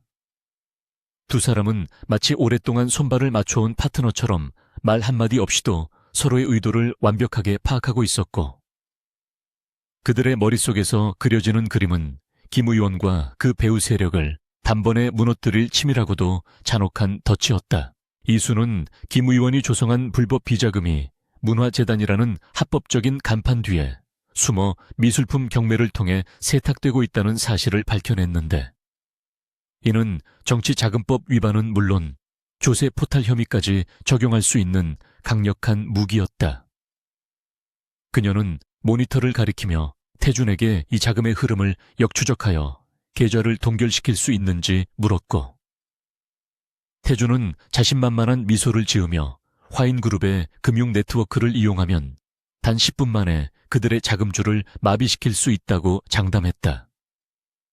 태준은 즉시 최 실장에게 전화를 걸어 김 의원과 연루된 페이퍼 컴퍼니들에 대한 대대적인 신용조사와 자금 회수를 지시했고 동시에 언론사 사주들에게 은밀히 연락해 내일 아침 조간신문에 터뜨릴 특종 소스를 흘리기 시작했다. 이수는 태준의 거침없는 업무 처리 능력을 보며 그가 지난 7년 동안 야수들의 세계에서 어떻게 살아남아 정점에 섰는지를 다시 한번 실감하며 묘한 전율을 느꼈다. 다음 날 아침, 대한민국은 발칵 뒤집혔는데 주요 일간지 한 면에는 김 의원의 차명계좌 의혹과 미르건설의 뇌물 리스트가 대문짝만하게 실렸고 검찰은 기다렸다는 듯이 대대적인 압수수색을 시작했다. 물론 이 모든 것은 이수와 태준이 짠 각본대로 흘러가는 시나리오였고 이수는 수사팀을 진두지휘하며 미르건설 본사로 들이닥쳐 증거 인멸을 시도하던 임원들을 현행범으로 체포하는 성과를 올렸다. TV뉴스에서는 김 의원이 기자들의 질문을 피해 황급히 국회를 빠져나가는 모습이 생중계되었고 태준은 자신의 사무실에서 그 장면을 지켜보며 위스키 잔을 들어 올렸다. 그는 김 의원이 궁지에 몰리면 반드시 화인그룹 내에 자신의 정적들에게 도움을 요청할 것이라 예측했고 그 순간을 포착해 회사 내의 반대파들까지 일망타진할 계획을 세우고 있었다. 이것은 단순한 복수가 아니라 썩어빠진 환부를 도려내고 새로운 질서를 세우기 위한 두 설계자의 완벽한 합작품이었다. 궁지에 몰린 김 의원은 서울 외곽의 비밀 안전 가옥에서 분노를 터뜨리며 집기들을 부수고 있었는데 믿었던 자금줄이 끊기고 검찰의 칼날이 턱 밑까지 들어오자 이성을 잃어가고 있었다. 그는 자신의 수족인 조폭 두목장 사장을 호출해 이 사태를 해결할 방법을 강구하라고 고함을 질렀지만 장 사장은 강태준이 뒤를 봐주고 있는 서희수 검사를 건드리는 것은 자살 행위라며 난색을 표했다. 하지만 김 의원은 이미 눈이 뒤집혀 있었고 그는 태준을 직접 공격하는 것이 불가능하다면 그의 유일한 약점인 서희수를 무너뜨려 태준을 무릎 꿇리겠다는 비열한 계획을 세웠다. 그는 장 사장에게 서희수를 납치하여 마약 투약 혐의를 뒤집어 씌우고 그녀가 타락한 검사라는 가짜뉴스를 퍼뜨려 사회적으로 매장시키라는 악랄한 지시를 내렸다. 그날 저녁 이수는 성공적인 수사 진행을 자축하기 위해 태준과 저녁 식사를 하기로 약속하고 들뜬 마음으로 퇴근 준비를 하고 있었다. 태준은 그녀를 데리러 가겠다는 메시지를 보냈지만 이수는 기자들의 눈을 피해야 하니 자신이 직접 움직이겠다고 답장을 보내고 지하 주차장으로 향했다. 차에 시동을 걸려는 순간 그녀의 휴대폰으로 발신번호 표시 제한 전화가 걸려왔는데 수화기 너머에서는 변조된 목소리가 김 의원의 비자금 금고가 숨겨진 장소를 제보하겠다고 속삭였다. 평소라면 의심했을 타이밍이었지만 제보자가 말한 장소가 태준이 분석했던 의심 지역 중 한 곳과 일치했기에 이수는 형사적 직감을 믿고 확인해 볼 가치가 있다고 판단했다. 그녀는 태준에게 잠시 현장 확인을 하고 가겠다는 짧은 메시지를 남기고 제보자가 알려준 주소인 인천의 한 물류 창고로 차를 돌렸다. 물류 창고로 향하는 길은 칠흑 같은 어둠에 잠겨 있었고 굵어지는 빗줄기가 차창을 때리며 불안감을 고조시켰지만 이수는 오로지 진실을 밝히겠다는 일념으로 엑셀러레이터를 밟았다. 현장에 도착한 이수는 권총과 테이저건을 챙겨 차에서 내렸고 창고 주변을 살피며 조심스럽게 안으로 진입했는데 창고 내부는 텅 비어 있었고 기묘한 정적만이 감돌고 있었다. 그때 등 뒤에서 육중한 철문이 쾅 하고 닫히는 소리가 들렸고 이수가 황급히 뒤를 돌아보는 순간 어둠 속에서 마스크를 쓴 건장한 괴한들이 나타나 그녀를 포위했다.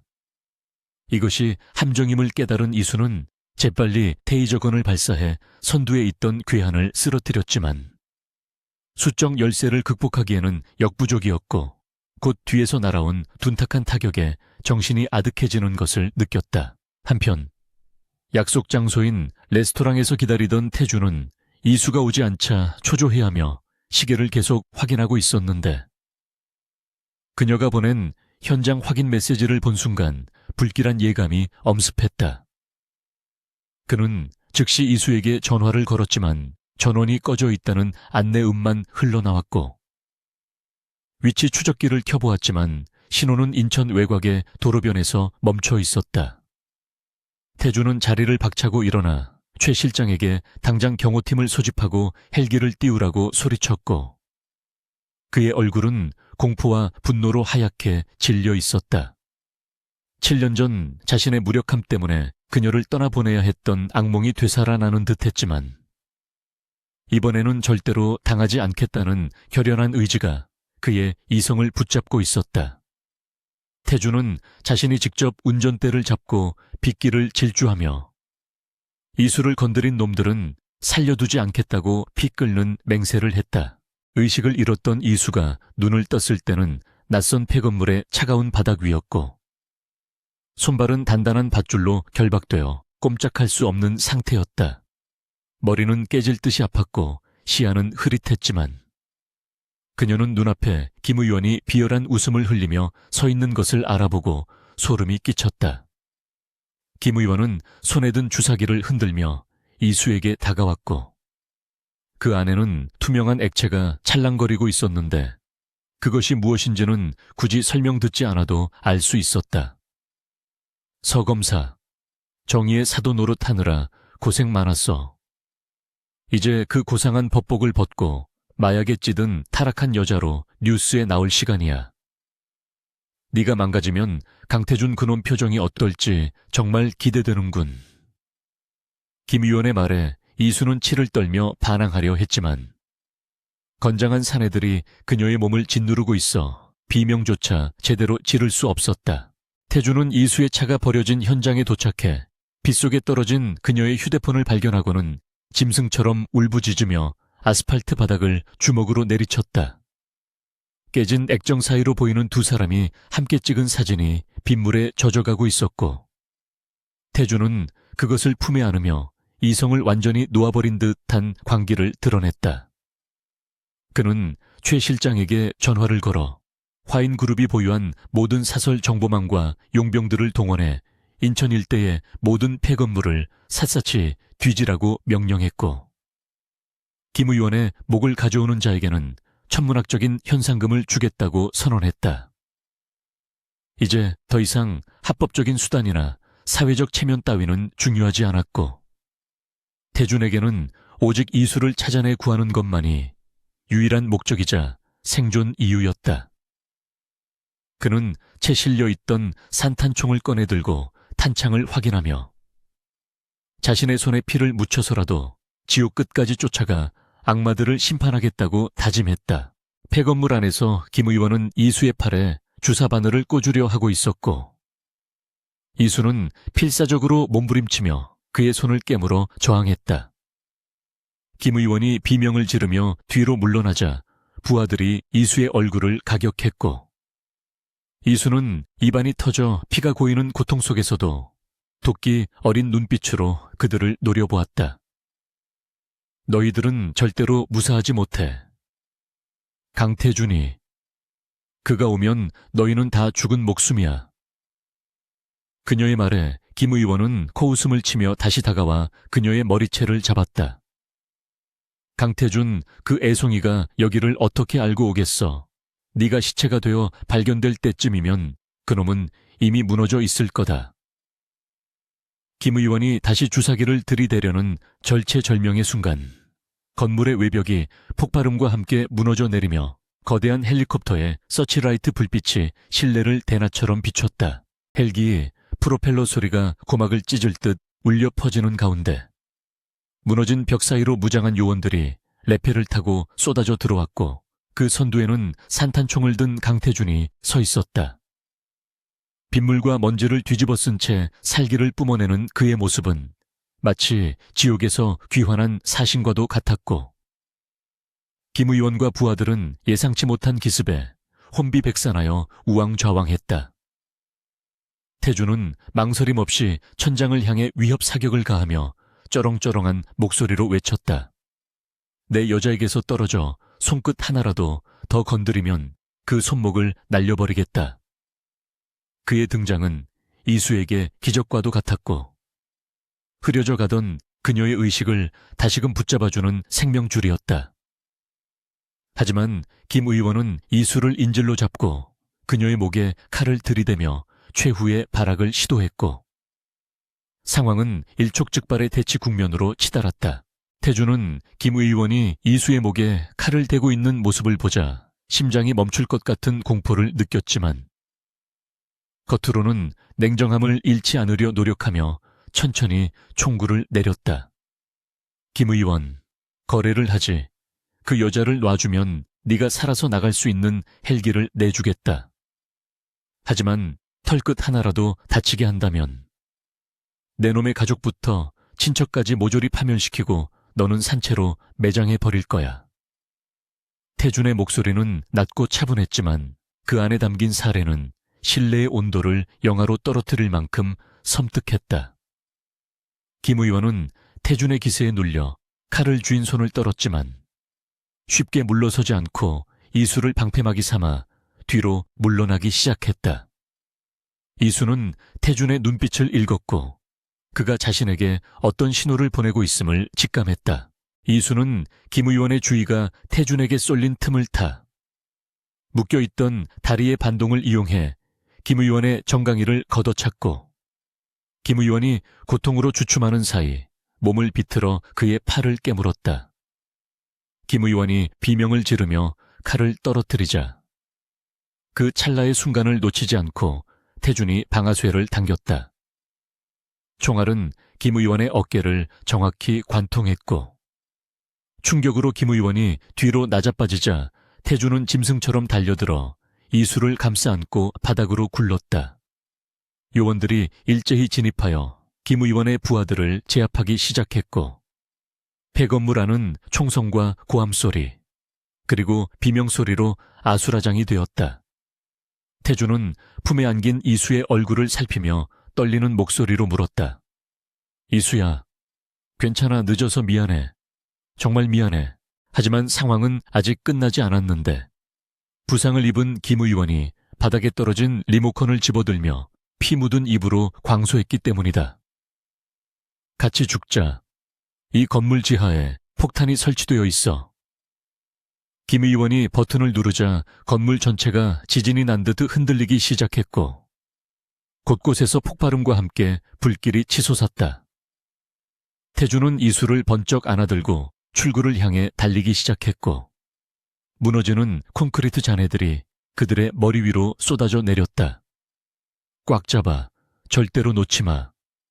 태준의 외침과 함께 두 사람은 화염에 휩싸인 건물을 뒤로하고 칠흑 같은 어둠 속으로 몸을 던졌다.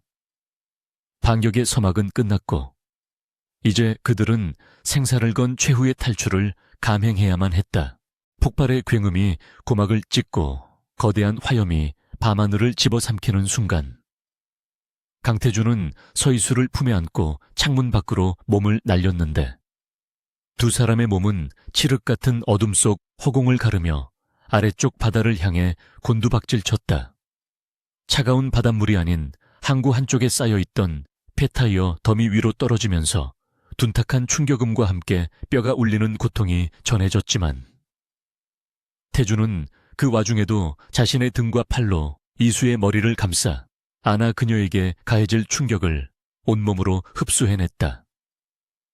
타오르는 건물의 파편들이 불비가 되어 쏟아져 내리는 아수라장 속에서 태준은 고통스러운 신음을 삼키며 비틀거리며 일어났고 품에 안긴 이수의 상태를 가장 먼저 확인했다.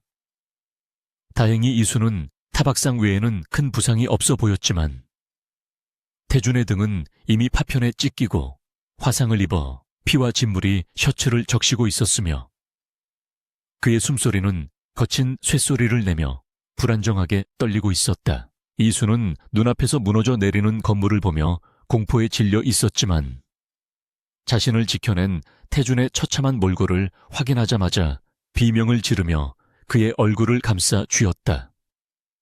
태준의 이마에서는 붉은 피가 흘러내려 시야를 가리고 있었고 그의 눈빛은 고통으로 흐릿해져 있었지만 여전히 이수를 향한 걱정으로 가득 차 있었다.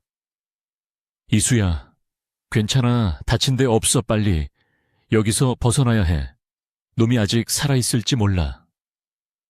태주는 비틀거리는 다리에 힘을 주며 이수의 손을 잡아 끌었지만 이미 체력이 한계에 다다른 듯 그의 걸음은 위태로웠다. 그때 무너진 건물 잔해 속에서 악귀처럼 걸어나오는 그림자가 있었으니 그는 피투성이가 된 얼굴로 비릿한 웃음을 흘리고 있는 김 의원이었다. 그는 폭발 직전 건물의 기둥 뒤로 몸을 피해 목숨을 건졌지만 이미 이성을 완전히 상실한 채 손에 쥔 총을 두 사람에게 겨누고 있었다. 강태준, 내 놈이 감히 내 인생을 망쳐 화인그룹의 애송이가 감히 나를. 김 의원의 목소리는 광기로 가득 차 갈라져 있었고 그의 눈은 사레이로 번들거리며 초점을 잃은 상태였다. 그는 비틀거리는 걸음으로 다가오며 총구를 태준의 심장에 겨누었고 태준은 본능적으로 이수를 자신의 등 뒤로 숨기며 김 의원 앞을 가로막아 섰다. 그만둬, 김 의원. 이미 경찰이 오고 있어. 내 놈의 비자금 장부와 범죄 증거는 모두 검찰에 넘어갔다. 지금 쏘면 넌 영원히 감옥에서 썩는 게 아니라 사형대가 기다릴 거야. 태준은 침착하게 그를 설득하려 했지만 김 의원은 이미 잃을 것이 없는 사람, 특유의 허무한 웃음을 터뜨리며 방아쇠에 손가락을 걸었다. 상관없어. 어차피 끝난 인생. 저승길 길동무로 너희 둘을 데려가면 그만이야. 특히 서희수. 네가 죽어야 내 속이 시원할 것 같거든. 김 의원이 총구를 이수 쪽으로 돌리는 순간 태주는 짐승 같은 포효를 내지르며 김 의원을 향해 돌진했는데 탕하는 총성과 함께 태준의 어깨에서 붉은 피가 솟구쳤다. 하지만 태준은 멈추지 않고 그대로 김 의원의 몸통을 들이받아 그를 바닥에 쓰러뜨렸고 두 사람은 진흙탕 속에서 뒤엉켜 처절한 육탄전을 벌이기 시작했다. 부상으로 인해 태준의 움직임은 평소보다 둔해져 있었고 김 의원은 죽기 살기로 저항하며 돌덩이와 쇠파이프를 집어들어 태준의 상처 부위를 가격했다. 이수는 눈앞에서 벌어지는 참혹한 광경에 온몸이 얼어붙는 듯 했으나 태준이 피를 토하며 밀리는 모습을 보자 공포보다 더 큰 분노가 그녀를 깨웠다. 그녀는 주변을 두리번거려 녹슨 철근 조각을 집어들었고 떨리는 손을 꽉 쥐며 망설임 없이 싸움의 한복판으로 뛰어들었다. 태준이 김 의원의 목을 조르며 제압하려던 찰나 김 의원이 숨겨두었던 단검을 꺼내 태준의 옆구리를 찔렀고 태준이 고통에 몸을 웅크리자 김 의원은 그 틈을 타 태준을 밀쳐내고 다시 총을 집어들려 했다. 바로 그 순간 이수가 달려들어 철근으로 김 의원의 손목을 내리쳤고 뼈가 부러지는 소리와 함께 김 의원이 비명을 지르며 총을 떨어뜨렸다. 내 남자한테서 떨어져 이 더러운 쓰레기야. 이수는 평소의 냉철한 검사 모습은 온데간데 없이 사랑하는 사람을 지키기 위해 물불 가리지 않는 전사가 되어 김 의원을 향해 철근을 휘둘렀다. 당황한 김 의원이 뒷걸음질치다 발이 꼬여 넘어지자 이수는 그 기회를 놓치지 않고 떨어진 총을 발로 멀리 차버리고는 태준에게 달려가 그의 상태를 살폈다. 하지만 김 의원은 바닥에 떨어진 돌을 집어 이수의 머리를 향해 내리치려 했고 이를 본 태준은 마지막 남은 힘을 짜내어 몸을 날려 이수를 감싸 안았다. 퍽하는 둔탁한 소리와 함께 태준의 뒤통수에 돌이 가격되었고 태준은 힘없이 이수의 어깨 위로 쓰러졌다. 태준아, 이수의 절규가 항구의 밤하늘을 갈랐고 그녀는 흐려지는 시야 속에서 태준의 머리에서 흐르는 피가 자신의 옷을 적시는 것을 느꼈다. 태준은 의식이 멀어지는 와중에도 이수의 뺨을 어루만지며 입모양으로 도망쳐라고 속삭였지만 이수는 그를 두고 떠날 생각이 추호도 없었다.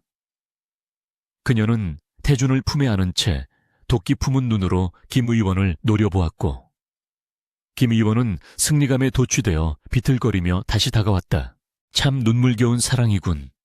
걱정 마라. 바로 뒤따라 보내줄 테니까. 김 의원이 이수의 목을 조르려 손을 뻗는 순간 멀리서 사이렌 소리가 들려오더니 항구 입구 쪽에서 수십 대의 경찰차와 특공대 차량이 라이트를 켜고 들이닥쳤다. 눈부신 서치라이트 불빛이 김 의원을 비추자 그는 당황하여 손으로 눈을 가렸고 헬기에서 레페를 타고 내려온 특공대원들이 순식간에 그를 포위했다. 무기 버리고 손들어 저항하면 발포하겠다. 확성기 소리가 울려 퍼졌지만 김 의원은 현실을 부정하듯 멍하니 서 있다가 주머니에서 무언가를 꺼내려는 신용을 했다. 그 순간 저격수의 총알이 김 의원의 다리를 관통했고 그는 비명을 지르며 바닥에 쓰러져 제압당했다. 드디어 길고 길었던 악연의 고리가 끊어지는 순간이었지만 이수에게는 그 승리의 기쁨을 누릴 여유가 없었다. 이수는 피범벅이 된 태준을 끌어안고 오열하며 구급대원을 불렀는데 태준의 호흡은 점점 얕아지고 있었고 천은 급격히 떨어지고 있었다. 태준아, 눈 좀 떠봐. 제발 이렇게 가면 안 돼. 7년이나 기다렸는데 이제 겨우 다시 만났는데 나 혼자 두고 가지 마. 그녀의 뜨거운 눈물이 태준의 창백한 얼굴 위로 뚝뚝 떨어졌고 태준은 힘겹게 눈꺼풀을 들어 올려 흐릿한 시야로 이수를 바라보았다. 울지 마, 이수야. 넌 웃는 게 제일 예뻐. 미안해. 더 오래 지켜주지 못해서. 그의 목소리는 바람 빠진 풍선처럼 작았고 마지막 말을 끝으로 그의 고개가 힘없이 옆으로 떨구어졌다. 이수는 그의 심장에 귀를 대보았지만 쿵쿵거리던 힘찬 박동소리는 미약하게 잦아들고 있었다. 구급대원들이 달려들어 태준에게 산소호흡기를 부착하고 심폐소생술을 시도하며 긴급하게 구급차로 옮겼고 이수는 넋이 나간 사람처럼 피 묻은 손을 덜덜 떨며 그 뒤를 따랐다. 구급차 안에서 제세동기의 충격음이 들릴 때마다 이수의 심장도 멈추는 것 같았고 그녀는 태준의 차가워진 손을 두 손으로 감싸쥐고 끊임없이 기도했다. 지난 7년 동안 그를 미워했던 시간들이 사무치게 후회스러웠고 그가 혼자 견뎌왔을 고통의 무게를 이제야 온전히 이해하게 된 자신이 원망스러웠다. 강태준, 일어나. 일어나서 나랑 싸워야지. 옆집 샀다고 떵떵거려야지. 이렇게 허무하게 갈 거면 7년 전에 왜 떠났어? 왜 돌아왔어? 이수의 절규는 빗소리에 묻혀 허공으로 흩어졌고 구급차는 요란한 사이렌 소리를 울리며 빗길을 뚫고 병원을 향해 질주했다. 병원 응급실 앞은 이미 도착한 기자들과 경찰들로 북새통을 이루고 있었지만 이수의 눈에는 아무것도 들어오지 않았다. 수술실 문이 닫히고 수술 중이라는 붉은 등이 켜지자 그녀는 그 자리에 주저앉아 하염없이 문만 바라보았다. 최 실장이 뒤늦게 도착해 태준의 상태를 묻고는 벽을 치며 괴로워했고 이수는 그에게 다가가 멱살을 잡듯 물었다. 말해줘요. 그 사람. 7년 동안 미국에서 어떻게 살았는지, 도대체 얼마나 많이 다치고 얼마나 많이 아팠는지 하나도 빼놓지 말고 다 말해줘요. 최 실장은 이수의 처절한 눈빛을 피하지 못하고 태준이 이수를 지키기 위해 목숨을 걸고 갱단과 싸우고 수차례 죽을 고비를 넘기며 세력을 키워왔던 지난 날들을 담담하게 털어놓았다. 이야기를 들을수록 이수의 가슴은 천갈래 만갈래로 찢어지는 듯 했는데 태준이 보여주었던 화려한 재벌 3세의 모습은 그녀를 안심시키기 위한 철저한 가면이었음을 깨달았다. 그는 매일 밤 악몽에 시달리면서도 이수의 사진 한 장을 부적처럼 지니고 버텼으며 한국으로 돌아오는 그날만을 위해 지옥 같은 삶을 견뎌냈던 것이다. 이수는 수술실 앞 차가운 바닥에 머리를 박고 오열했고 자신의 어리석음과 태준의 깊은 사랑에 가슴이 메어 숨조차 쉬기 힘들었다. 시간이 얼마나 흘렀을까? 수술실 문이 열리고 집도이가 지친 기색으로 걸어 나왔다. 이수는 튀어오르듯 일어나 의사에게 달려갔지만 의사의 표정은 어둡고 무거웠다. 출혈이 너무 심했고 장기 손상도 큽니다. 일단 고비는 넘겼지만 오늘 밤이 중요합니다. 마음의 준비를 하시는 게 좋을 것 같습니다. 의사의 말은 사형 선고와도 같았고 이수는 다리에 힘이 풀려 최 실장의 부축을 받아야만 했다. 중환자실로 옮겨진 태준은 온몸에 붕대를 감고 수많은 기계장치에 둘러싸여 있었는데 그 모습은 마치 부서진 인형처럼 위태로워 보였다. 이수는 방호복을 입고 중환자실 안으로 들어가 태준의 침대 곁에 섰고 튜브가 삽입된 그의 입술을 보며 차마 만지지도 못하고 허공에서 손을 떨었다. 거짓말쟁이, 나 잡으러 왔다며, 평생 내 옆에 있겠다며, 약속 지켜, 강태준, 네가 안 일어나면 나도 따라갈 거야. 지옥이든 천국이든 끝까지 쫓아가서 너 괴롭힐 거야. 그녀는 태준의 귀에 대고 눈물 섞인 협박을 속삭였지만 태준은 아무런 대답도 없이 기계적인 심장 박동 소리만 들려주었다. 창밖에는 폭풍우가 지나가고 고요한 새벽이 찾아오고 있었지만 이수의 마음속 폭풍은 이제 시작이었다. 김 의원은 잡혔고 사건은 해결되었지만 태준이 없는 세상은 그녀에게 아무런 의미가 없었다. 그녀는 태준의 손을 자신의 뺨에 가져다 대고 그가 깨어날 때까지 단 한순간도 자리를 비우지 않겠다고 다짐했다.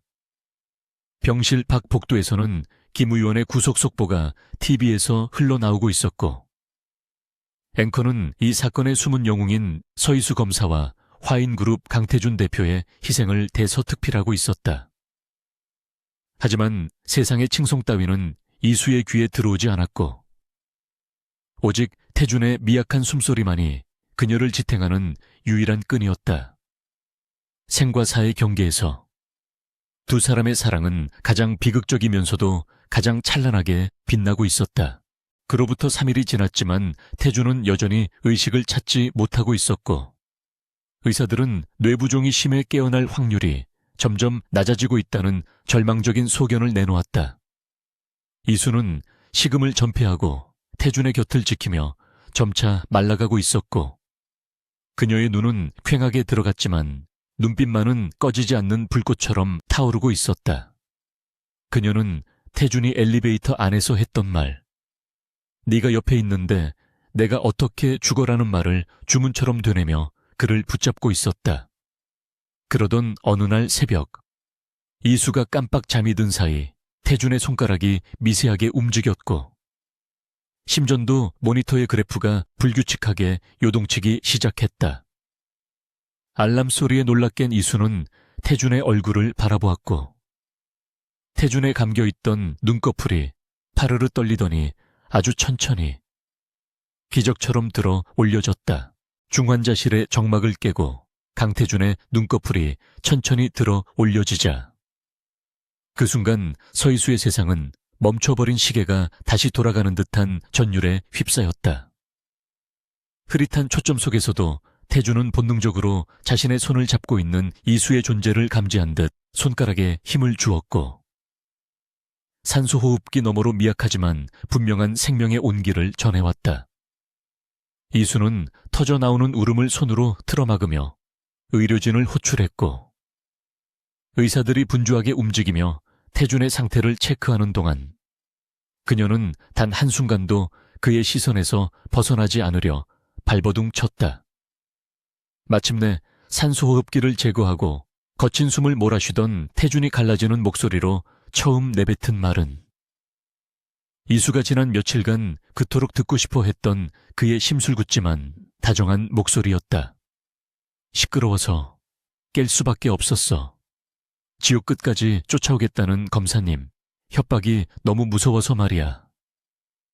그 말에 이수는 눈물 범벅이 된 얼굴로 웃음을 터뜨리며 그의 가슴에 얼굴을 묻었고 태준은 힘겹게 손을 들어 그녀의 등을 토닥였다. 태준의 의식이 돌아왔다는 소식은 화인그룹과 검찰청 양쪽에 즉각 전해졌고 대한민국을 떠들썩하게 했던 대형 스캔들의 중심에 선 영웅의 귀환에 여론은 뜨겁게 달아올랐다. 김 의원과 그 일당은 구속 수감되어 법의 심판을 기다리는 처지가 되었고 태준이 제공한 결정적인 증거들과 이수의 치밀한 공소장 덕분에 그들은 빠져나갈 구멍 없이 파멸의 길을 걷게 되었다. 이수는 병원과 검찰청을 오가며 낮에는 냉철한 검사로 밤에는 태준의 곁을 지키는 연인으로 이중 생활을 이어갔지만 피로감보다는 안도감과 행복이 그녀를 지탱해 주었다. 태준의 회복 속도는 의사들조차 놀랄 만큼 빨랐는데 그는 하루라도 빨리 퇴원하여 이수와 함께 평범한 일상을 보내고 싶다는 강한 의지를 보이며 고통스러운 재활 훈련을 묵묵히 견뎌냈다. 한 달 후 계절이 바뀌어 병원 정원에는 붉은 단풍이 물들기 시작했고 태준은 휠체어에 앉아 이수가 밀어주는 대로 산책을 즐길 수 있을 만큼 호전되었다. 이수는 벤치에 앉아 태준의 무릎 담요를 덮어주며 오늘 오전에 있었던 김 의원의 1심 선고 공판 결과를 전해주었다. 무기징역이야. 그리고 전 재산 몰수형. 당신이 흘린 피에 비하면 부족하지만 그래도 정의가 살아있다는 건 보여줬어. 이수의 담담한 보고에 태준은 옅은 미소를 지으며 그녀의 손을 잡았다. 수고했어, 서 검사. 이제 내 복수는 끝났고 남은 건 우리가 행복해지는 일뿐이네. 태준은 주머니에서 꼬깃꼬깃해진 종이 한 장을 꺼내 이수에게 건넸는데 그것은 7년 전 그가 떠나기 전날 밤 혼자 썼다가 지우기를 반복했던 편지이자 계약서의 초안이었다. 이게 뭐야, 이수가 의아한 표정으로 종이를 펼쳐보자. 그곳에는 을 강태준은 갑서이수의 허락 없이는 절대 아프거나 사라지지 않을 것을 맹세한다라는 유치하지만 절절한 문장이 적혀 있었다. 태준은 쑥스러운 듯 헛기침을 하며 시선을 먼 산으로 돌렸다. 7년 전에는 힘이 없어서 이 계약을 못 지켰지만 이제는 지킬 수 있어. 그러니까 다시 계약하자. 이번엔 유효기간 없는 종신계약으로. 이수는 빛바랜 종이 위에 떨어진 자신의 눈물 자국을 보며 7년이라는 긴 세월을 돌고 돌아 마침내 제자리를 찾은 두 사람의 운명에 감사했다. 그녀는 가방에서 만년필을 꺼내 종이 하단에 승인이라는 두 글자를 굵게 적어 넣고는 태준의 입술에 가볍게 키스하며 도장을 찍었다. 승인했어. 위반 시에는 가석방 없는 무기징역에 처할 거니까 각오해. 태준이 퇴원하는 날 병원 앞은 수많은 취재진으로 인산인해를 이루었지만 두 사람은 경호원들의 호위를 받으며 당당하게 정문을 나서 대기하고 있던 리무진에 올랐다. 차 안에서 태준은 이수의 어깨에 기대어 창밖 풍경을 바라보며 감회에 젖었는데 다시 돌아온 세상은 이전과 같아 보였지만 그가 느끼는 공기는 완전히 달라져 있었다. 이제 그는 더 이상 과거의 상처에 얽매인 외로운 늑대가 아니었고 이수 역시 차가운 갑옷 속에 웅크린 고슴도치가 아니었다. 더 하이니스 힐 지하 주차장에 도착했을 때 태준은 집으로 올라가는 엘리베이터 안에서 문득 심각한 표정으로 이수에게 물었다. 근데 우리 이제 어떻게 살아? 2001호랑 2002호. 따로 살 건 아니지. 그렇다고 한 집을 비워두기도 아깝잖아. 이수는 그의 질문을 예상했다는 듯 씩 웃으며 엘리베이터 버튼을 눌렀는데 그녀가 누른 층은 펜트하우스 층이 아닌 관리 사무실이 있는 1층이었다. 그래서 내가 미리 손을 좀 썼지. 당신이 병원에 누워있는 동안 인테리어 업자를 불렀어. 지금쯤이면 공사가 거의 끝났을걸. 태준이 영문을 몰라 어리둥절해야 하는 사이 두 사람은 다시 엘리베이터를 타고 펜트하우스 층으로 올라갔다. 현관문이 열리고 집 안으로 들어선 태준은 눈앞에 펼쳐진 광경에 입을 다물지 못했는데 거실 한쪽 벽면, 즉 2001호와 2002호를 구분짓던 두꺼운 콘크리트 벽이 완전히 허물어져 있었기 때문이었다. 두 개의 집이 하나로 합쳐져 광활한 공간이 되었고, 그 경계가 사라진 자리에는 두 사람의 새로운 시작을 알리는 거대한 아치형 통로가 만들어져 있었다. 옆집까지 사버렸다며 기왕 산 거. 이렇게 터서 넓게 쓰는 게 낫잖아. 이제 우린 이웃사촌이 아니라 그냥 식구니까. 이수의 통 큰 결정에 태주는 호탕하게 웃음을 터뜨리며 그녀를 번쩍 안아들었다. 역시 서희수 검사님, 결단력이 대단하십니다. 벽을 뚫을 생각은 미처 못했는데 내 마음의 벽도 뚫더니 이제 진짜 벽까지 뚫어버렸네. 태주는 이수를 아는 채로 넓어진 거실을 빙글빙글 돌며 기쁨을 만끽했고, 이수는 어지럽다며 비명을 지르면서도 그의 목을 꼭 끌어안고 행복한 웃음을 멈추지 않았다.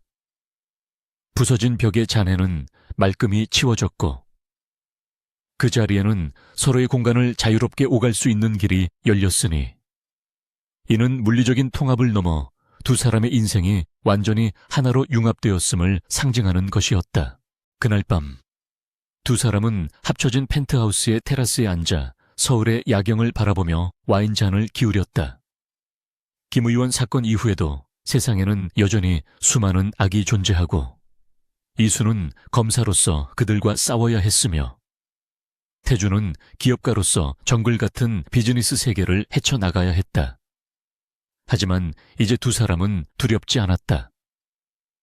이수의 곁에는 그녀를 지키는 가장 든든한 방패인 태준이 있었고, 태준의 등 뒤에는 그의 올바른 길을 비춰주는 등대 같은 이수가 있었기 때문이다. 태준은 와인을 한 모금 마신 뒤 이수의 손을 잡고 손가락에 끼워진 반지를 만지작거렸다. 7년 만에 나타난 전 남친이 다시 널 잡겠다고 했을 때 솔직히 무서웠어? 아니면 설렜어? 그의 장난스러운 질문에 이수는 잠시 고민하는 척하다가 피식 웃으며 대답했다. 글쎄, 처음엔 미친놈인 줄 알았는데 지금 생각해보니 내 인생 최고의 로또였던 것 같네. 시간이 흘러 1년 후 어느 화창한 주말 아침, 넓어진 거실 소파는 이수가 태준의 다리를 베고 누워 사건 기록을 검토하고 있었고, 태준은 한 손으로 커피를 마시며 다른 한 손으로는 이수의 머리카락을 꼬고 있었다. 평화로워 보이는 풍경이었지만 그들이 나누는 대화는 여전히 살벌하고 전문적이었다. 이번 주가 조작 사건, 자금 흐름이 좀 이상해. 홍콩 쪽 페이퍼 컴퍼니가 개입된 것 같은데. 이수의 말에 태준은 태블릿 PC를 집어들며 즉각 반응했다. 코드명 블랙펄, 그거 내가 아는 브로커 라인이야. 10분만 줘봐. 서버 털어서 장부 내역 뽑아줄게. 대한민국 최고의 검사와 어둠의 세계를 평정한 재벌 회장의 공조 수사는 여전히 현재 진행형이었고, 그들의 신혼생활은 달콤한 로맨스와 스릴 넘치는 액션이 공존하는 블록버스터 영화 그 자체였다. 태주는 이수가 건네준 자료를 분석하다가 문득 그녀를 내려다보며 짓궂은 미소를 지었다. 이수야, 우리 이번 사건 해결하면 휴가 좀 가자. 아무도 모르는 무인도 같은 데로. 거기서 24시간 붙어 있으면서 아무것도 안 하고 너만 보고 싶어. 이수는 기록에서 눈을 떼지 않은 채 건성으로 대답했다. 범인 잡고 나서 생각해 볼게. 일단 이 놈들부터 잡고. 태주는 삐친 척 입술을 내밀었지만 이내 그녀의 이마에 꿀이 떨어질 듯한 눈빛으로 키스했다. 7년 전 풋풋했던 첫사랑은 시련과 고통을 거름삼아 더욱 단단하고 깊은 나무로 성장했고, 이제 그 뿌리는 얽히고 설켜 그 어떤 태풍에도 뽑히지 않을 만큼 견고해졌다. 햇살이 쏟아지는 거실. 허물어진 벽 사이로 따스한 바람이 불어와 두 사람을 감쌌다. 7년 만에 나타난 전 남친은 옆집을 사버리는 것으로 모자라 그녀의 인생 전체를 통째로 사버렸고, 그녀 역시 기꺼이 그에게 자신의 모든 것을 내어주며 공범자가 되기를 자처했다. 누가 알았겠는가 이토록 위험하고 무모했던 재회가 이토록 완벽한 해피엔딩이 될 줄을. 하지만 두 사람은 알고 있었다. 이것은 끝이 아니라 영원히 계속될 그들만의 치열하고 아름다운 사랑 이야기의 새로운 챕터라는 것을. 태중과 이수는 서로를 마주보며 환하게 웃었고 그들의 웃음소리는 하나 된 집 안을 가득 채우며 눈부시게 빛나는 미래를 향해 퍼져나갔다.